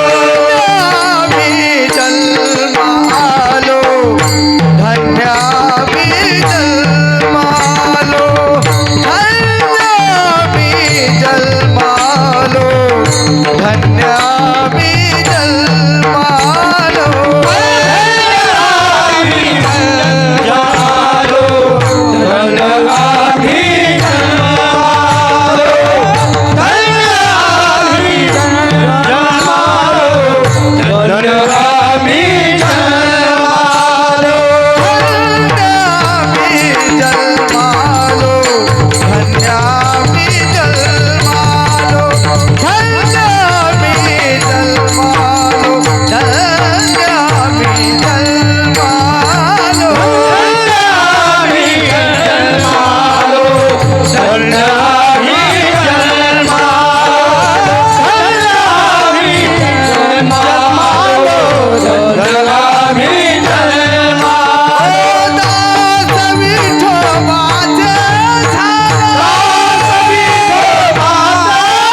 तुकोबराय सांगतात जन्माला आलोय आम्ही धन्य आहोत, पण धन्यता जगद्गुरु तुकोबरायला कशी प्राप्त झाली. दास विठोबाचे झालो.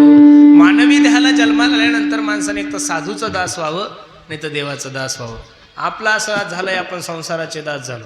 आणि संसाराचे दासाचं वर्णन करत असताना, संसाराचं वर्णन करत असताना महाराज सांगतात, फलकट तो संसार येथे सार भगवंत. सार सार सार विठोबा नाम तुझे, सत्य साच खरे नाम विठोबाचे बरे. म्हणून सर्वांना माझे हात जोडून विनंती गड्यांनो, जीवनामध्ये दास व्हायचा असेल तुकोबराय सांगतात, तुमची ये दासीचा दास करून ठेवा, आशीर्वाद द्यावा हाची मज, आशीर्वाद द्यावा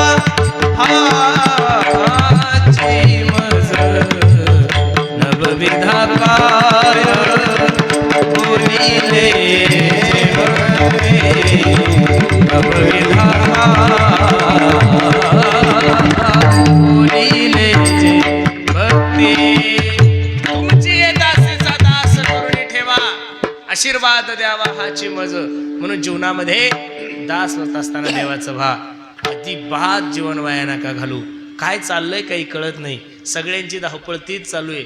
महाराज लोकही पळतात, गायकही पळतात, वादकही पळतात, ज्याला कीर्तन नाही तेही पळतच आहे, आणि ज्याला दररोजचे 2-2 आहे तेही सुद्धा पळतंय. ज्याला गाता येत नाही तेही पळतंय, आणि जे बेसूर गातात त्याच्यापेक्षा जास्त पळतंय. ज्याला वाजवता येत नाही तेही पळतंय, आणि ज्याला चांगलं वाजवतं तेही तानात आहे. सुखात कोण आहे? ज्याला तिकीट नाही भेटलं तेही तानात आहे,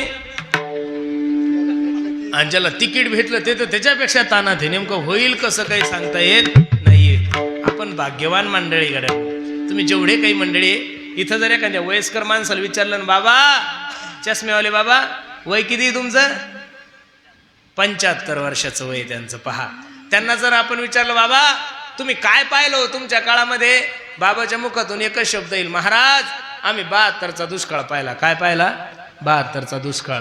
आपण जेवढं पाहिलं तेवढं इथल्या कोणत्याच म्हाताऱ्यानं पाहिलं नाही.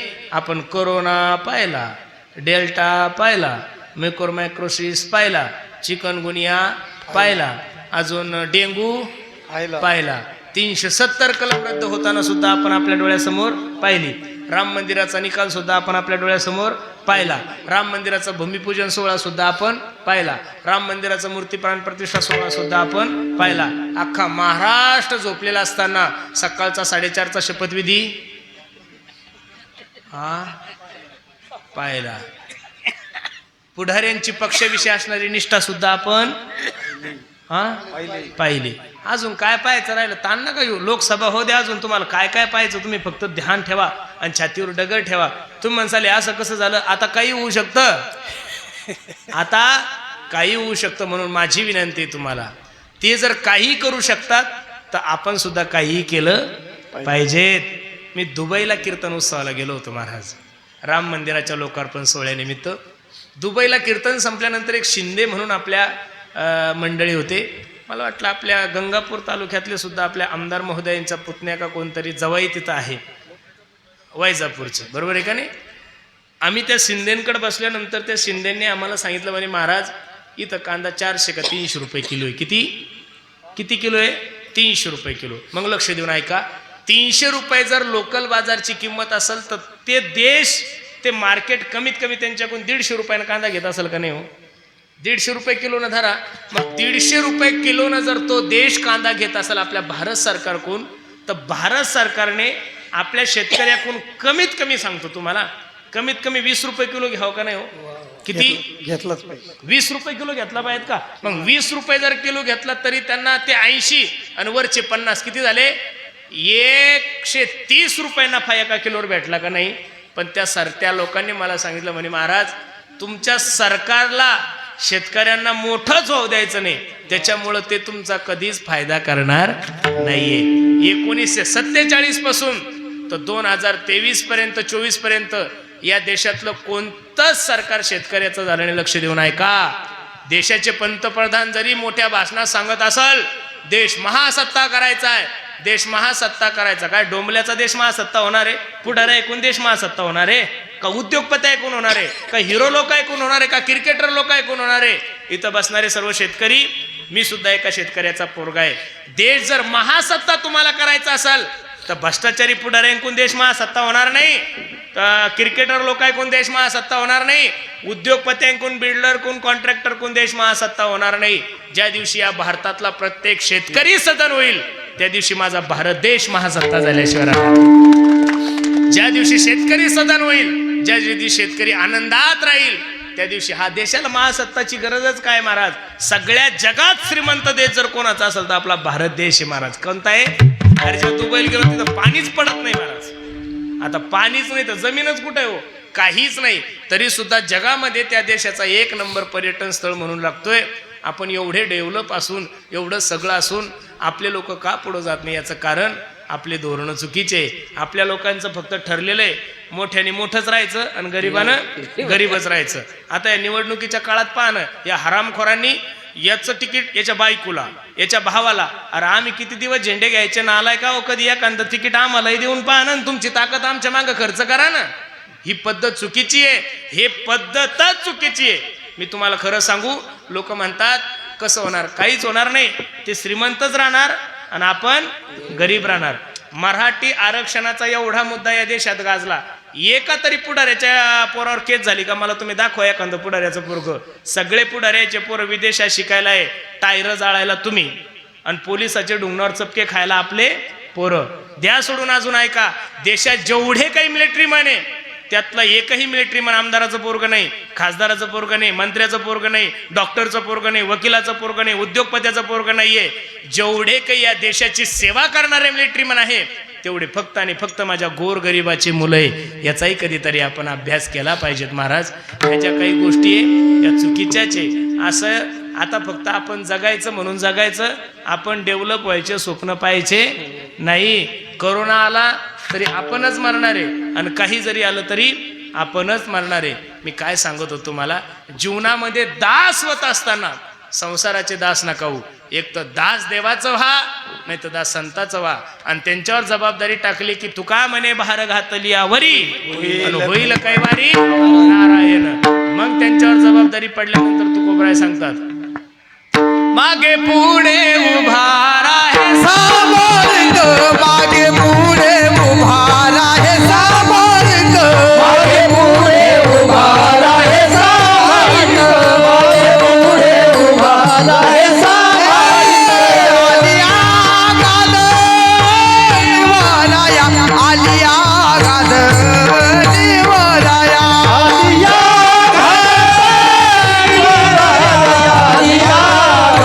मागे पुढे उभा आलिया गाद निवराया आलिया गाद निवराया मागे पुढे उभा राहे समर्थ आलिया गाद निवराया आलिया गाद आम्ही जर काही गोष्ट अशा धर्माविषयी राजकारणाविषयी बोलायला गेलो तर काही काही लोक म्हणतात महाराज तुम्ही तुमचे कीर्तन करा बाकीच्या गोष्टीशी तुम्हाला काय घेणं देणं असं डायरेक्ट बोलतात. पण तुम्हाला एक सांगू का, छत्रपती शिवाजी महाराजासारख्या राजावर संकट आल्यानंतर त्या संकटातून बाहेर काढण्याचं काम पुढाऱ्यांनी नाही केलं, माझ्या तुकोबरायांनी केलं. हा इतिहास आहे या महाराष्ट्राचा, लक्ष देऊन ऐका. ज्या ज्या वेळेस या देशावर संकट आलं, ज्या ज्या वेळेस या देशाचा राजा संकटात आला, त्यावेळेस त्याला कान टोचण्याचं काम जर कोणी केलं असेल तर संत महात्म्या लोकांनी केलेलं आहे महाराज. म्हणून माझी विनंती तुम्हाला, मागे पुढे उभा राहे सांभाळी, तर फक्त जबाबदारी त्याच्यावर टाका. एकदा जबाबदारी टाकली ना, 2-4 दिवसापूर्वी एका खासदाराचा वाढदिवस होता आणि माझं कीर्तन होतं. कीर्तनाला गेल्यानंतर ते खासदार महोदय सांगू लागले, म्हणे महाराज रात्रंदिवस प्रवास करता तुम्ही, 4-4 राज्यामध्ये कीर्तन करता, कधी थकत नाही, कधी गाडीचा अपघात होत नाही, कधी काय होत नाही, याचं कारण काय हो? मी त्यांना जे उत्तर दिलं ते ऐकण्यासारखं आहे. म्हणलं खासदार महोदय, कीर्तन संपलं रात्री 9 ते 11 की रात्री 9च्या 11च्या नंतर आमचा ड्रायव्हर गाडीच चालवत नाही. का हो, गाडी जात नाही का, तुम्ही मुक्काम करता का? नाही. म्हणलं मग रात्री 11च्या नंतर आमचा ड्रायव्हर गाडी चालवतच नाही. रात्री 11च्या नंतर रात्रभर गाडी चालवायचं काम ड्रायव्हरच्या रूपात पांडुरंग परमात्मा करतो, त्याच्यामुळे दुःख होण्याचं काही कारणच नाही. तुम्ही जबाबदारी टाका ना महाराज. इथं जेवढ्या काही माझ्या आई बहिणी बसलेल्या आहे, माया हो, तुम्ही तुमच्या गळ्यामध्ये नुसतं मंगळसूत्र घातलंय आणि तुमच्या नवऱ्याचं तुमच्या नावाला काय लावलं, कपाळाला काय लावलं, कुंकू लावलं. नुसतं कुंकू त्यांनी लावलंय, गळ्यामध्ये माळ घातली तरी जीवनभर आपण आपल्या बायकोचा सांभाळ करतो. मग माझ्या पांडुरंगाची माळ जर गळ्यामध्ये घातली, त्याच्या नावाचा गोपीचंदन टिळा लावला आणि एकदा त्याला म्हणलं, देव माझा मी देवाचा, हीच माझी सत्यवाचा. जबाबदारी देवावर टाका. तुकोबराय सांगतात, धन्य आम्ही जन्मालो, धन्य आहोत की आम्ही जन्माला आलो, पण आम्ही येऊन काय केलं, दास विठोबाचे झालो. दास कोणाचं व्हा, विठोबाचं व्हा. आणि विठोबाचे जर दास झाले तर निश्चित तुका म्हणे, तुला सोडविना कोणी एका चक्रपाणी. त्या चक्रपाणी जर तुम्हाला या संसारातून सोडवत असेल तर निश्चित त्याचं दास व्हा. आणि जीवनामध्ये जीवन जगत असताना मला हे व्हायचंय, मला ते व्हायचंय, मला असं करायचं तसं करायचं. संसारातली कोणतीही पदवी ही रेग्युलर नाही बरं. तुम्ही मुख्यमंत्री जरी झाले तरी तुम्हाला माजी होणंच आहे, आमदार जरी झाले तरी माजी होणंच आहे, तुम्ही मास्तर जरी झाले तरी तुम्हाला रिटायर होणंच आहे, PSI जरी झाले तरी रिटायर होणंच आहे, कलेक्टर जरी झाले तरी रिटायर होणं आहे. म्हणून जीवनामध्ये पदवी घेत असताना आयुष्याच्या साधने सच्चिदानंद पदवी घेणे. सत चित आनंद हे तिन्ही स्वरूप माझ्या देवाचे. सत जे आधी आहे, जे आताही आहे, आणि याच्यानंतर जे त्रिकालाबाधी सत्य, त्याला भगवान चित म्हणजे प्रकाश, ज्याच्या इच्छा मात्र शक्तीने हे विश्व सर्व प्रकाशित होत आहे, तो चित. आणि आनंद स्वरूप हे तिन्ही स्वरूप कोणाचे, देवाचे आहे. म्हणून त्या देवानं आपल्याला जवळ घ्यावं अशी पदवी जीवनामध्ये घ्या. आयुष्याच्या साधने सच्चिदानंद पदवी घेणे. धन्य आम्ही जन्मालो, दास विठोबाचे झालो. विठोबा जय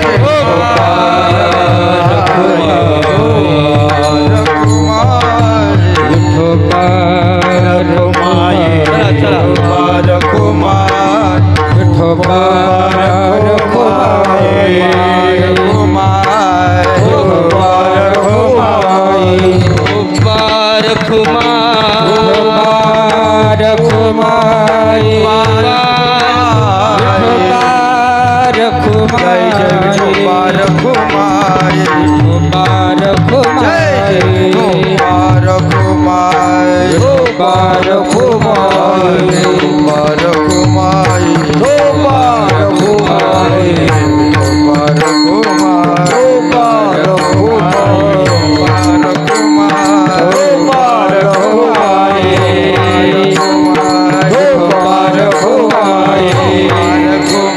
मुबारक हो माई मुबारक हो माई मुबारक हो माई मुबारक हो माई मुबारक हो माई मुबारक हो माई मुबारक हो कुंडली हरधारी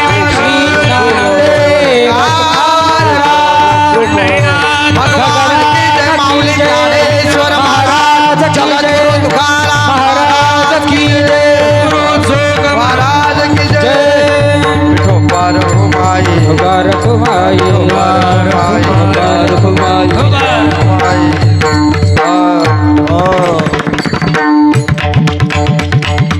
आयुष्याच्या साधने सच्चिदानंद पदवी घेणे मी जन्म आलो दास विठोबा मॉनिटरचा आवाज नाही. ऐका ना आयुष्याच्या साधने सच्चिदानंद पदवी घेणे तुकोबराय सांगतात असं जर जीवनामध्ये केलं तर आम्ही स्वर्गाला सुद्धा काय करू पाऊल वाट तयार करू किती गोड तुकोबरायचं प्रमाणे पहा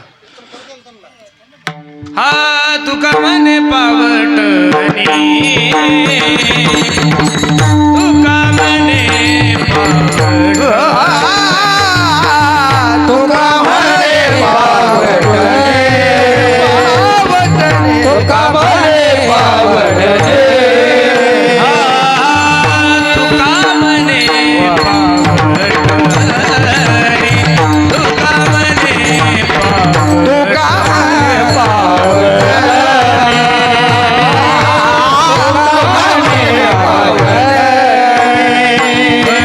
स्वर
स्वर्गाची निशाणी. धन्य आम्ही जन्मालो.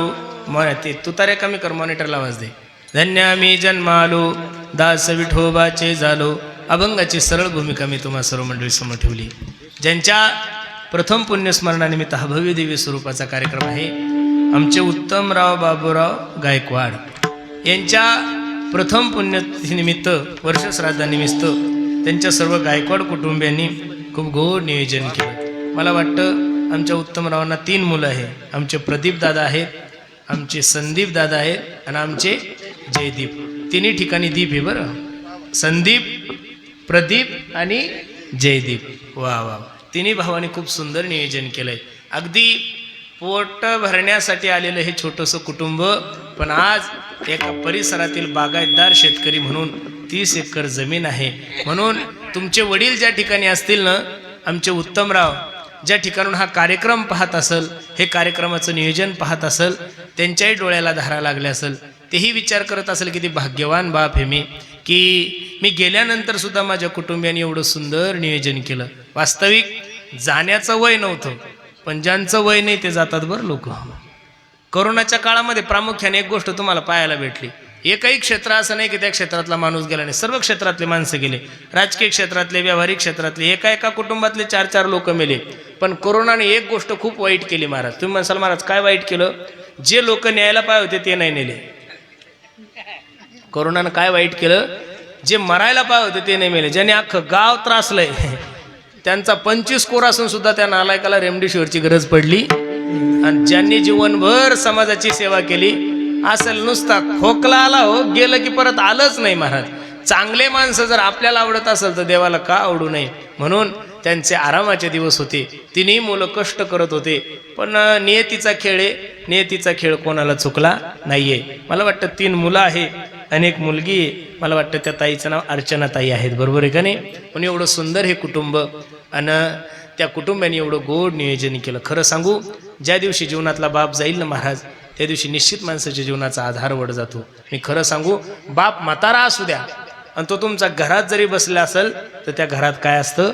वजन असतं महाराज. अरे सचिन तेंडुलकर सारख्या क्रिकेटरला ज्यावेळेस भारतरत्न पुरस्कार जाहीर झाला ना, तर सगळं मीडियावाले प्रश्न करत होते, सचिनजी कसं वाटतंय तुम्हाला? सचिन सांगत होता, आज मी क्रिकेट विश्वातील सगळ्यात मोठा माणूस आहे. मास्टर सचिन तेंडुलकर म्हणून माझी ओळख आहे. पण हे सगळं सुख पाहण्यासाठी माझे वडील रमेश तेंडुलकर जिवंत असते तर मला अजून बरं वाटलं असतं. महाराज, अख्ख्या महाराष्ट्रानं आईचं वर्णन केलंय, पण बापाचे सुद्धा तेवढेच उपकार आहे बरं. आई मला रुपया दे म्हणल्यानंतर पाकिटातून 1 रुपया काढून देणारी आई सर्व जगात प्रसिद्ध झाली.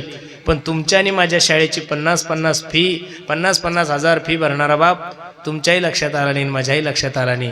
आई मला भूक लागली म्हणून ताट वाढवून देणारी आई सर्व जगात प्रसिद्ध झाली. आई मला भूक लागली ग म्हणून ताट वाढवून देणारी आई सर्व जगात प्रसिद्ध झाली. पण रात्री 12 वाजता लाईट आल्यानंतर हिवाळ्यात थंडीत गव्हाला पाणी देणारा बाप तुमच्याही लक्षात आला नाही, माझ्याही लक्षात आला नाही. बाप कळला पाहिजे तो आपल्याला. ऐका ना महाराज, एकूण त्या 1 मुलीचं लग्न असू द्या तुमचं, सकाळी 8 वाजेपासून संध्याकाळी 8 वाजे लोक तुमची आई 4.5 वेळेस साडी बदलते. ऐका ना, ज्यानं 15 ते 20 लाख रुपये लग्नासाठी खर्च केला, पोरगी जायची वेळ ती निघायची वेळ, तरी त्याला कपडे बदलायला वेळ भेटत नाही. हा बाप तुम्हाला मला का कळू नये? सचिन तेंडुलकर तुमच्या नात्याचा ना गोत्याचा. सचिन तेंडुलकर या स्टंपाचा त्या स्टंपावर पळाला तर अख्ख्या भारताने त्याच्यासाठी टाळ्या वाजवल्या. भर चैत्र महिन्यामध्ये उन्हाच्या दिवसात या दुऱ्याचं त्या दुऱ्यावर वखरा मागं तुमच्या बापाने एवढ्या येड्या मारल्या. आतापर्यंत का तुम्ही बापासाठी टाळ्या वाजवल्या नाही? म्हणून सर्वांना माझी विनंती, प्रत्येकानं आपल्या मायबापाची सेवा करून मी नेहमी सांगतो, स्वामी तिन्ही जगाचा आई विना भिकारी, आई विना भिकारी, आई बिना भिकारी. पैसों से खाना मिल सकता है, पैसों से भूख नहीं मिल सकती. पैसों से किताबें खरीद सकते हो, पैसों से ज्ञान नहीं खरीद सकते. उसी तरह पैसों से अच्छा बिछाना मिल सकता है, नींद नहीं मिल सकती. उसी तरह पैसों से बहुत अच्छी बीवी आप लोगों को मिल सकती है, लेकिन पैसों से एक बात इस बाजार में नहीं मिलती, उसे माँ बाप कहते. म्हणून खरं सांगू, आमचे उत्तम भाऊ ज्या ठिकाणी असतील त्या ठिकाणून भरभरून आशीर्वाद या तिन्ही मुलांना, आमचे प्रदीप दादा आहे, आमचे संदीप दादा आहे, आमचे जयदीप दादा आहे, आमच्या अर्चनाताई. तुमचा बाप हा कार्यक्रम पाहत असेल तर त्या बापाच्याही डोळ्याला धारा लागल्या असेल, तो बाप सुद्धा रडत असेल. किती भाग्यवान बाप आहे मी गेल्यानंतर सुद्धा माझ्या कुटुंबियांनी माझ्यासाठी एवढं सुंदर नियोजन केलं. म्हणून पुनश्च एकदा सर्वांना विनंती, प्रत्येकानं आपल्या मायबापाची सेवा करा. मी नेहमी सांगतो, आई वडील माझे थोर, काय सांगू त्यांचे उपकार, जीवनाच्या वाटेवरती किती असतो त्यांचा धार. आई माझी मायेचा सागर, दिला तिने जीवनाला आकार. तळप त्याहून हात आणि रख रख त्या रानात, राहिली समाजासाठी तू कष्टाच्या घामात. ती मिळेल कुठवर घास, कधी घडे तिला उपवास. ओल्या मातीतून चालताना तुडविले काट्याचे पास. आई माझी मायेचा सागर, दिला तिने जीवनाला आकार. म्हणून सर्वांना माझी विनंती आहे, खूप गोड नियोजन या कुटुंबियांनी केलं, द्यावे तेवढे धन्यवाद. नजर लागाव एवढा सुंदर कार्यक्रम आहे. एखादा मनुष्य आपल्या पोरीच्या साखरपुड्याला जेवढा खर्च करतो, एखादा मनुष्य आपल्या पोराच्या एंगेजमेंटला जेवढा खर्च करतो, तेवढाच या तिन्ही भावांनी आपल्या बापाच्या पुण्यतिथीसाठी केला. म्हणून निश्चित तुमचा बाप तुम्हाला भरभरून आशीर्वाद देत असेल. कार्यक्रमासाठी उपस्थित सर्वच गुणीजन महाराज मंडळी, ज्यांनी गोड असा पखवाज आजवला, आमचे दादा, आमचे बाबूराव महाराज आहेत, माझ्यासोबत आलेले आमचे गुरुजी रवींद्र महाराज आहेत, सर्वच मंडळी आहेत. बरेचशा क्षेत्रातून, राजकीय क्षेत्र, आध्यात्मिक क्षेत्र, व्यावहारिक क्षेत्र, सर्व क्षेत्रातले तुम्ही मंडळी आलेले आहात. सर्वांच्या चरणी मी माझा माथा ठेवतो. जाता जाता एक छोटीशी विनंती करतो. आम्ही ज्या परिसरामध्ये राहतो त्या परिसरामध्ये एक छोटीशी गोशाळा सांभाळतो. तुम्ही माणसाला काही पैसे वगैरे मागता का महाराज? अजिबात तसलं काही मनात पाप नका आणू. पण त्या गायीची सेवा करण्यासाठी एक छोटासा उपक्रम आम्ही हाती घेतला आहे. सुंदर असं त्या गायीच्या याच्यामधून वारकरी अगरबत्ती तयार करतो. समोर क्रीटा गाडी उभी आहे. जेवण झाल्यानंतर प्रत्येकाने एक अगरबत्तीचा पुडा घेऊन जा. त्याच्यातून जो पैसा येईल तो निश्चित गोमातेच्या चाऱ्यासाठी आणि पाण्यासाठी जाईल. याची शाश्वती मी नारदाच्या का देऊन देतो. ज्ञानेश्वर माऊली ज्ञानराज माऊली तुकाराम, ज्ञानेश्वर माऊली ज्ञानराज माऊली, ज्ञानेश्वर माऊली ज्ञानराज माऊली तुकाराम. ज्ञानेश्वर जय जय विठ्ठल जय विठ्ठल जय जय विठ्ठल. जय विठ्ठल जय विठ्ठल. बोलिले कोणी बिरडी वाकोडे उतरे करा क्षमा पराज महाराज तुम्ही सुद्धा नाही विचारिला अधिकार मी आपुला. करा क्षमा पराज महाराज तुम्ही सुद्धा का म्हणे ज्ञानेश्वरा राखा पाया करा क्षमा देव तुकाराम ज्ञानदेव तुकाराम तुकाराम तुकाराम. कुंडली कौरद्या विठ्ठल श्री ज्ञानदेव तुकाराम पंढरीनाथ भगवान. कैलासवासी उत्तम बाबूराव गायकवाड यांच्या प्रथम पुण्यस्मरणाच्या निमित्तानं या गायकवाड परिवारानं महाराष्ट्रातील नामवंत कीर्तनकार हरिभक्तीपरायण पुरुषोत्तमजी महाराज पाटील महाराजांना निमंत्रित केलं. महाराजांनी 2 मिनिटं थांबा, खाली वासा सर्वांनी. बसा खाली, 2 मिनिट बसा. या परिवाराकडून महाराजांचा सन्मान या ठिकाणी होतोय आणि या कार्यक्रमासाठी या बाबांना श्रद्धांजली अर्पण करण्याकरता राजकीय, सामाजिक, कृषी, व्यापार, वारकरी संप्रदायातील सर्व मंडळी या ठिकाणी हजर आहेत. या परिवाराच्या वतीने सर्वांचा ऋणनिर्देश व्यक्त करतो आणि या कार्यक्रमासाठी आदरणीय वाल्मिकराव सिरसाट भाऊ आणि आदरणीय वालतुरे सर हे दोघांची अगदी 2-2 मिनिटांमध्ये श्रद्धांजली होईल. तेव्हा आपण सर्वांनी जागेवर बसायचं. तदनंतर जेवल्याशिवाय कुणी जाऊ नये अशी आग्रहाची विनंती आहे. या सर.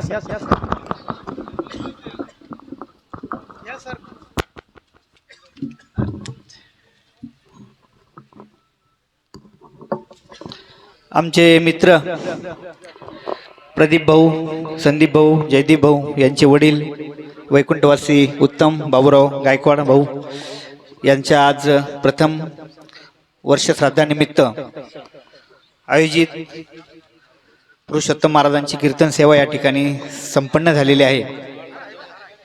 खरं तर आजचा हा कार्यक्रम महाराज आपण पाहिला तर त्यांनाही वरती असं वाटलं याजसाठी केला होता अट्टाहास शेवटचा दिसे गोड व्हावा आता निश्चिंतीने पावलो विसावा खुंटलीय धावा तृष्णेची या अशा पद्धतीचा सुंदर असा कार्यक्रम या ठिकाणी झाला आहे. खरं तर आपण नेहमी सांगतो की बा आपली संपत्तीपेक्षा आपली संतती कशी चांगली असेल यासाठी आणि मिळालेली चांगली संतती हीच आपल्या आयुष्यातील सर्वात मोठी कमाई असती आणि ही कमाई भाऊ पाठीमागे सोडून गेलेले. तर या आजच्या त्यांच्या प्रथम वर्ष श्राद्धानिमित्त मी माझ्या वतीने माझ्या परिवाराच्या वतीने संपूर्ण राष्ट्रवादी काँग्रेस पक्ष परिवाराच्या वतीने त्यांना भावपूर्ण अशी श्रद्धांजली अर्पण करून थांबतो. रामकृष्ण हरी. आले देवाजीच्या मनात तेथे कोणाची चालेना या उक्तीप्रमाणे भगवंताच्या मनात आल्यानंतर आपली इच्छा असो अगर नसो प्रत्येकाला जायचंच असतं. तसं खरं म्हणजे जाण्यासारखं वय नसताना सुद्धा आमचे परममित्र कैलासवासी उत्तमराव गायकवाड यांना दुर्दैवाने जावं लागलं. अत्यंत प्रेमळ मनाचा माणूस, मितभाची माणूस, सदा सर्वदा सर्वांशी प्रेमाने आपुलकीने वागणारा माणूस. परंतु आत्ताच सांगितल्याप्रमाणे जो आवडे सर्वांना तोच आवडे देवाला या उक्तीप्रमाणे सर्वांना आवडणारा हवा हवासा वाटणारा असा हा आमचा परमस्नेही उत्तमराव गायकवाड यांचं दुर्दैवाने 1 वर्षापूर्वी दुःखद निधन झालं. आणि आज त्यांचं श्रद्धायुक्त घातलं जातं. ते श्राद्ध आणि श्राद्धाच्या निमित्ताने आपण जे सर्वजण उपस्थित आहोत त्यांना श्रद्धांजली अर्पण करण्यासाठी उपस्थित आहात. म्हणून मी प्रभू रामचंद्र भगवंताच्या चरणी एकच विनम्र प्रार्थना करतो. मी माझ्या पक्षाच्या वतीनं काही म्हणणार नाही, परंतु सर्वच सर्कलच्या वतीनं मी आदरणीय कैलासवासी उत्तमरावजी गायकवाड यांना भावपूर्ण अशा प्रकारची श्रद्धांजली अर्पण करतो. आणि भगवान श्री संकटेश्वराच्या चरणी एकच विनम्र प्रार्थना करतो की बा संकटेश्वरा, निश्चितच अशा या चांगल्या व्यक्तिमत्वाला आपण तुमच्या चरणाजवळ जागा दिलेलीच असेल. कारण अच्छे कर्म का फल अच्छा ही होत आहे असं म्हटलं जातं. त्याच्यामुळं त्यांच्या जीवनात त्यांनी चांगलं कर्म केलं. निश्चितच परमेश्वराने त्यांना त्यांच्या चरणाजवळ जागा दिलेलीच असेल. आपण या ठिकाणी उपस्थित असलेल्या सर्वांच्याच वतीनं मी त्यांना भावपूर्ण अशा प्रकारची श्रद्धांजली अर्पण करतो. थांबतो. धन्यवाद. सगळ्यांनाच विनंती करतो की आपण अजून कोण आहे का आदरणीय भैया यांनाही विनंती करतो की आपण या ठिकाणी श्रद्धांजली अर्पण करायची.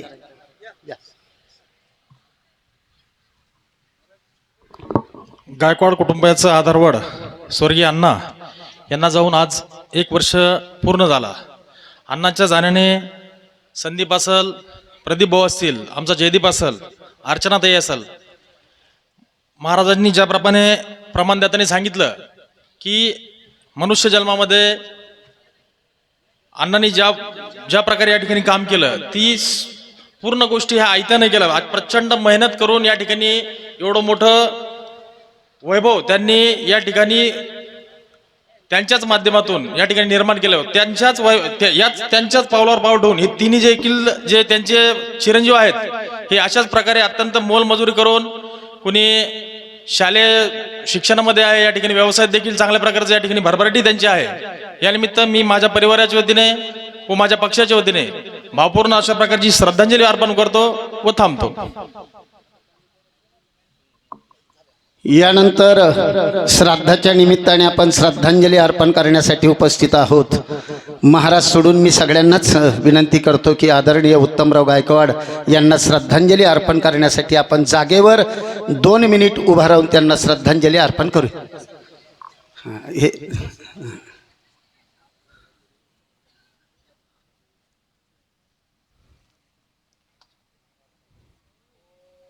शांती शांती शांती.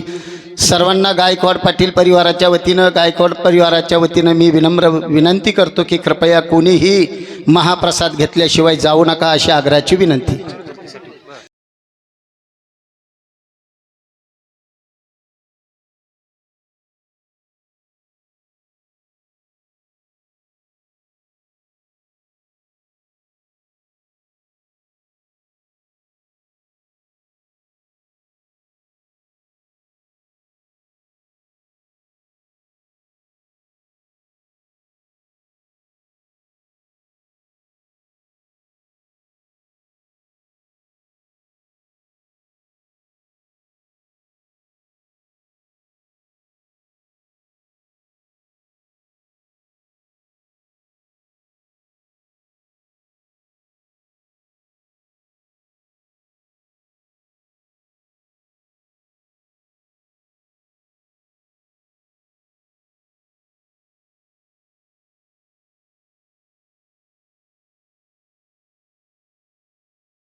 माणसं एवढे वाईट वागतात की घरचे त्यांच्या मरणाचा